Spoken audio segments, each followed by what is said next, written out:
Angisazi ngempela-ke manje umuntu usezo-odani kwi-restaurant for dessert, ngoba phela nabo blueberry cheesecake laba besibabuka ngazuthi ezinye izinto esingazazii sesiyakwazi ukuzenzela bakwethu. Ngithatha amathenisi ami ngawacuba kahle ngafaka ibhatha. Ungalenzi-ke leli phutha engilenzile lokufaka ibhatha eningi emakhekheni, ungayifaki ibhatha eningi. Umixe kahle ufake lapha kwi-tray lakho, ufake efrijini. Senza i-no bake blueberry cheesecake, so asikho isidingo sokubhaka. Uthatha u-cream cheese wakho, ngisebenzise leya brand ave ngiwuthanda guys, ave u-right nje i-cream cheese wabo. But uma uthi khona omunye ojwayele ukusebenzisa ungawusebenzisa wona.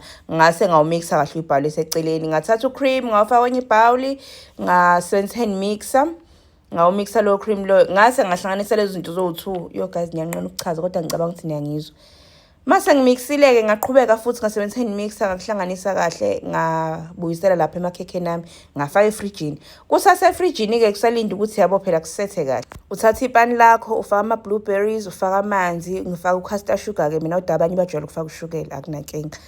Bese istep engikhohlwe ukusiveza, ukhamela kancane ulemon laphaya phakathi, ugoqoze. Kuzothi mase kuphole kahle sekushubile, uyathela-ke laphaya phezu kwe-cheesecake yakho. Usuyaganisha indlela othanda ukuganisha ngayo guys, ave imnandi lena. Ngicela ubuyizama ave uzoyithanda. Noma ningangabonga manje, nibonge seniyenzile.